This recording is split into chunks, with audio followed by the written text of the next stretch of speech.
Folks, welcome back. How's everybody doing today? Today, we got a nice little, new fancy little, good old Heart of Fondel playmat here from the old Fable Hunters and Saint and the guys over there. And I thought it'd be a good time to discuss an interesting collection purchase I did. This is a triple sealed crew box, 2 bricks of original decks from, this is a patron, by the way. I'm buying his own product back at 20x price. We got 2 first edition Arcane Rising boxes. We've got the original promo cold foil cards from a long time ago. I'll give you guys a quick look. This should be 3 potions in cold foil. Beautiful cards, the originals. And of course, the world famous rainbow. God, these things are covered in dust. Sorry, they're no damage. It's literally dust in the card. And the infamous promo silly Go Bananas card. And we got 2 sets of these. Pretty dusty, for the original cold foils. And of course, ladies and gentlemen, we have some original first edition, original Alpha Flesh and Blood boxes. And of course, these, I've done some behind the scenes verification about the seal and the weight and the details. They are accurate. Here's another original Alpha first edition box. And last but not least, we had a third one, an Alpha box. This one had a little bit of wear and tear and damage on it and everything, but some little dings in the corner. But again, this would be great if, I don't know, if I can convince another patron or somebody who's willing to go for the big money and do a box opening on these Alpha boxes, but these things are so expensive. They're not exactly very quick and easy to move anymore, if you know what I mean. So, a lot of people, I'm just going to kind of do some just regular discussion today on today's video, ladies and gentlemen. Not going to be anything too exotic, so today we're going to mostly just discuss about the market. And more, maybe almost like a podcast style, where I'm just going to kind of do some rambling here, let you guys look at some cool stuff here in the background. And now we're going to just discuss everything, folks. So let's start with the Alpha boxes, because I know I've been focusing on Crew so much. I feel like I haven't given enough love to the other sets, and I'm kind of finally, we're getting ready to transition to the Monarch. I'm going to do some Monarch box openings pretty soon. I want to discuss the other stuff. We want to kind of move on from Crucible. We've been obsessed with Crucible for many months. I think it's time we move on. So, first we'll start with the promo cards. For those of you who weren't aware, 2 years ago when we first, I was first kind of contacted to work with Legend Story Studios, these were the promo card packs, the 3 potions, and the silly, what I call non-playable type of just, kind of a piece of the game's history. There are some cards in all cards, even Magic has it. There's just some cards that are more promotional, silly cards. I mean, look at this thing. You name a card, you open and reveal booster packs of the game, put all cards from the chosen name into your hand. The booster pack doesn't contain the card you want, you keep opening packs. So it's not really a playable, I don't even think it's legal playability, but it's a very fun piece of the game's history. I'm assuming it's internal jokes with the company's employees, and it's just a fun thing, These potion cards, same thing. In each of the original kits that we did 2 years ago when I first was working to launch the Alpha boxes, each kit contained these 4 cards. This was the 3 cold foils and the rainbow foil card. You received 2 Alpha boxes, I think it was, and 1 starter brick, I think.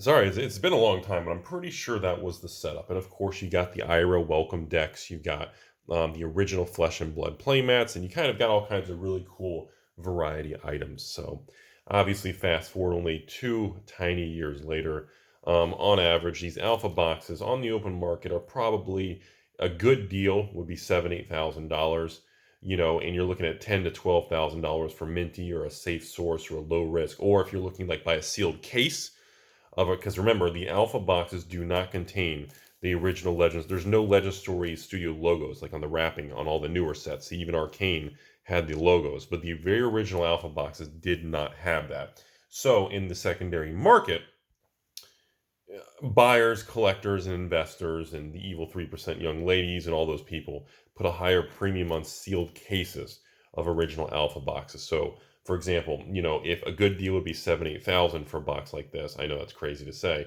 and retail would probably be $10,000 to $12,000, range from a safe, secure location or source. A sealed case of 4 boxes would usually be $40,000 to $50,000. I have sold. I've even had 2 or 3 patrons in the last couple months actually privately buy a sealed case of Alpha Flesh and Blood boxes from me, and I ship them like a secure sealed case. Same thing with Arcane Rising. Every once in a while, I get people who want just original sealed factory nice case. They don't want to worry about resealing, especially in the Alpha boxes, and they want it from the original source thing. So I do deal with a little bit of transactions like that every once in a while. Not that common, just mostly due to the high dollar amount. But these transactions do still take place, not only with Magic, but in other card games too. But that's just, Flesh and Blood, even Pokemon. And I still do some private things with Weiss or Pokemon, or even Force of Will, believe it or not. I get about 2 or 3 custom orders per month where people will buy, 10, 20 boxes of Force of Will, or 30, 40 starter decks in Dual Day, like a big bundle. That still goes on. I would say probably a couple times a month. It just depends what the individual's looking for. So anyways, as far as pricing goes moving forward, I actually still think the Alpha boxes, it's a very strange product. And I've been on record many times, which is ironic because the original Alpha Welcome to Wraith booster boxes was actually not my favorite set. And to this day, I'm still not obsessed with it like the way I am with like Arcane Rising or Crew and coming with Monarch now, for those who've been around, you're aware that, I fell in love and I was officially hooked on the game, when Arcane Rising really became a thing. That's what really kind of set me off to the races and made me a huge believer of the game. I was cautiously optimistic on the first, but the second really said, okay, we got something real here. So anyways, I do believe though these Alpha boxes, I know it's completely stupid sounding, but the open market of $8,000 to $10,000 a box is kind of where they are. I don't see any downside risk at this point in time because there's just the supply is just so bad. Everybody really underestimated the supply of the original Alpha boxes and how many are. And now, I would be willing to say that there's probably a solid, I'd say between 10 and 15% of the original boxes that are left sealed in the open market. I'd say there's a solid at least 80% of them that have been opened and they're gone, destroyed, lost, opened, played, shuffled. People tried it out at the beginning. And folks, you got to remember, like I had patrons who bought these things and they bought a kit or they bought 2 kits from me. And each kit had 2 Alpha boxes. So they received 4 boxes. And they told me they opened 1 or 2 of the boxes. They played the game, they shuffled the cards, they gave them, they weren't into the Flesh and Blood at the beginning. It was too complicated, they didn't like the art, the style, the flavor, and they gave the cards to other local kids, or they threw them away, or they trade them off for Magic. So that's what I'm saying, it's just similar, when the game first came out, during that first 6-9 month window, the boxes of first edition were even on eBay for like, $90 a box. There was no understanding, and there was no heads up of what was coming. Nobody knew, including myself. Nobody knew. Anyone who tries to tell you they predicted the price movement of Flesh and Blood, or even Pokemon, or even Magic, anyone who really honestly tells you that they knew these prices were going to happen, they're lying to you. Just nobody predicted it.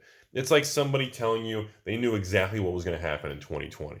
Yeah, well, all these people who say they can predict the future and they're time travelers and they know the secret to the universe. Well, why didn't you predict 2020? Huh? And that's one of those situations where here we are. The boxes are essentially $10K a box. I do believe there is still room to run because that's a very common question I get from everybody is, okay, Rudy, these first edition boxes, even if I go on eBay and buy one now for $9,000 with shipping and taxes and all that crap out the door, is that a smart move? I said, look, when you buy something like that, if you're planning on opening it, obviously record it in case you get something crazy. But if you're planning on leaving it sealed, make sure you're buying from a reputable source and it's not repacked or shady or anything like that. And most importantly, make sure you're placing a bet and you're placing confidence in the future of the game. That's really what you're doing. You're really not buying just a first edition box of Flesh and Blood. You're speculating. That's a great word to use. You are speculating on the future of the game. If you feel Flesh and Blood is going to continue to just expand like wildfire after Monarch and these Blitz decks and all these things, if you feel this momentum is not going to change, if you feel this is still the real deal, and you feel that we still have a long way to run, and that gets to the next part of this video in a second here about market cap. If you feel that is all realistic and you're confident, you understand the game, you've played it, you understand the complexities, the value. If you're fully informed like that, then yes, Buying into something like that is a great placement for the future. And if you're right, boxes like this will continue to rise from that 8 to 10,000 or 9,000 out the door with taxes and fees, and it will continue to go to 12, 15, 18,000 dollars.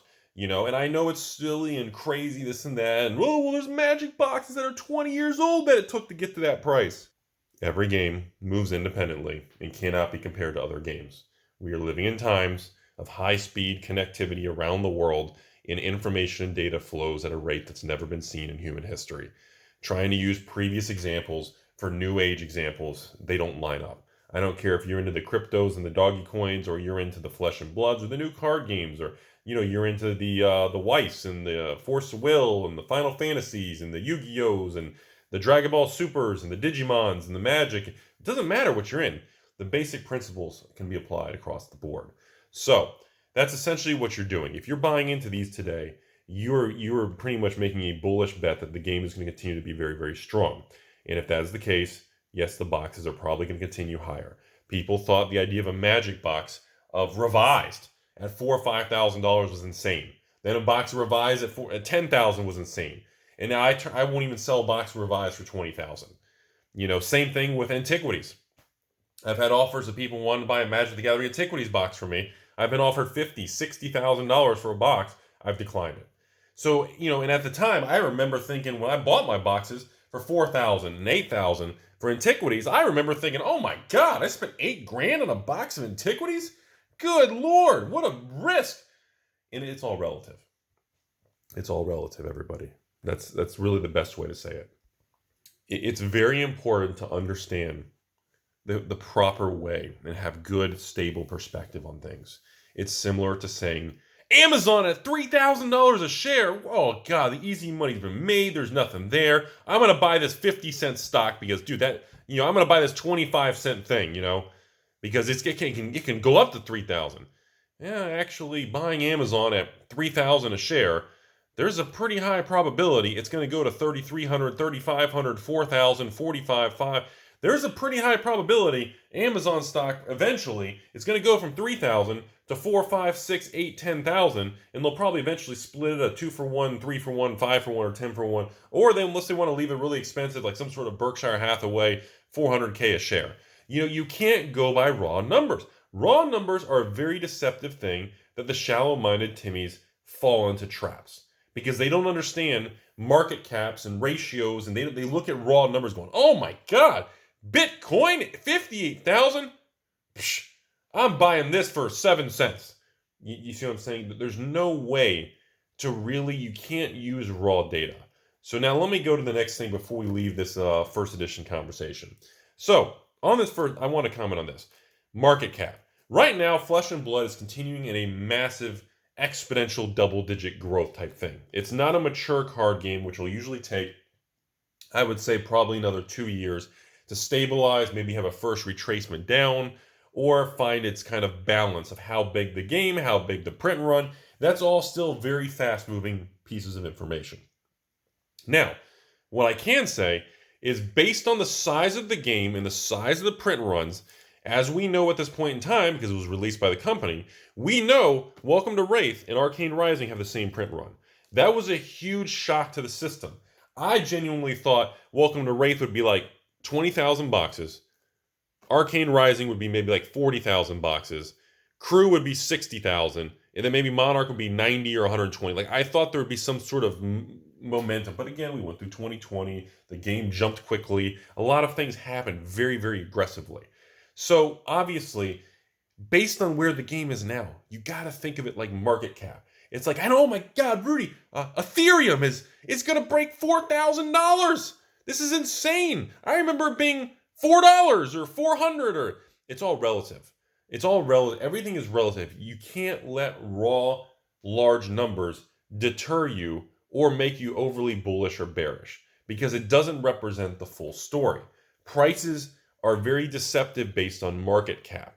Yes, these at $10,000 kind of seem crazy. These at $4,000 or $5,000 kind of seem crazy. But then when you step back and say, wait a minute, how many boxes of these were there? Wait, how many packs of these? Wait, how many are left? And wait a minute, how many people are fighting for them?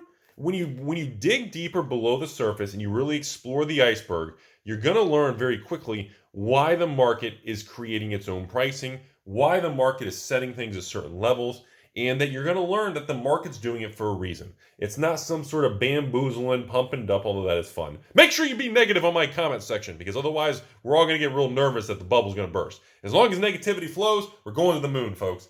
It's one of these things where, Arcane Rising, you have to remember, folks, the only reason I have my position in Arcane Rising first edition boxes is because, number one, the last 2 or 3% of the orders I couldn't even sell. Patrons didn't want them.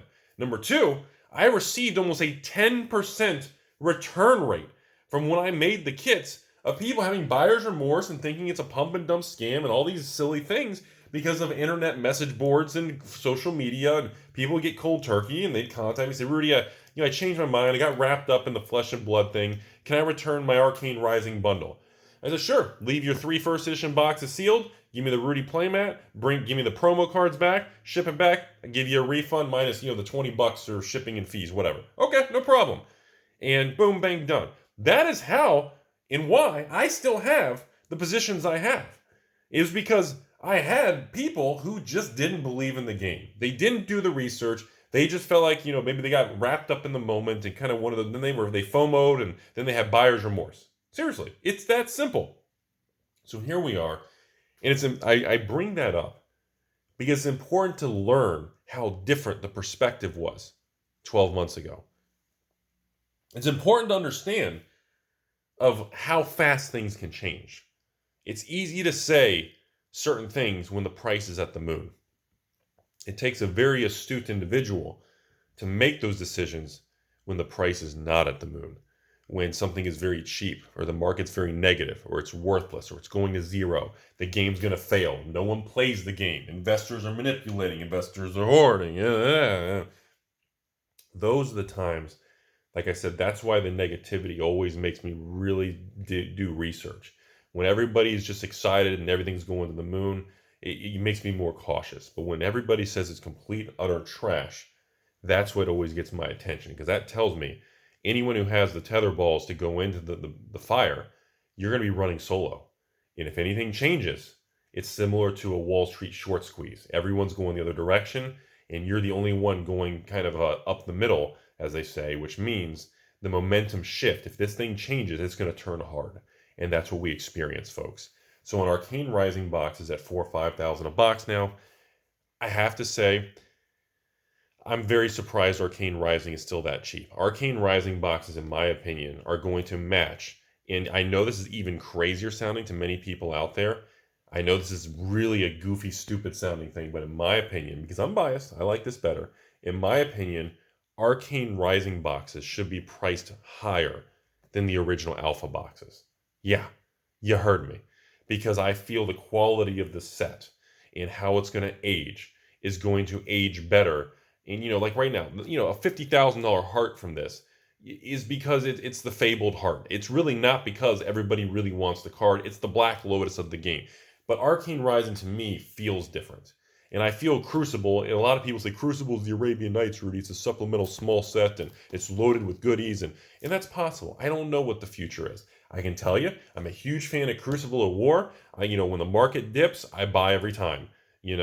These starter decks over here, this is something I get comments on quite a bit on people asking me about these things, these sealed bricks.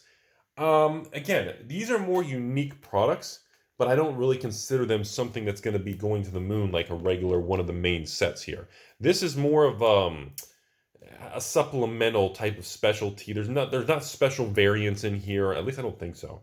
I haven't opened them all and researched every card on the bricks. I never put much time into these. But overall, they are going to continue to grow because they're just a special piece of the game's history. That's how I kind of see it. So to kind of sum this video up, folks, in the last, I don't want to go past 20 minutes here, but to sum it up, I'm really most happiest about Crew and Arc. That's really my favorite place I found a home. I'm still not as excited. I know this is the original, it's specialist in that, but I still feel the biggest opportunity in the future is, putting money into these products is placing a bullish bet that the game is going to be successful and continue to just really wow the world. And I feel these two are really where the real money is. I really do. Crucible, I'm surprised it's still not over 2,000. That's my personal opinion on the market right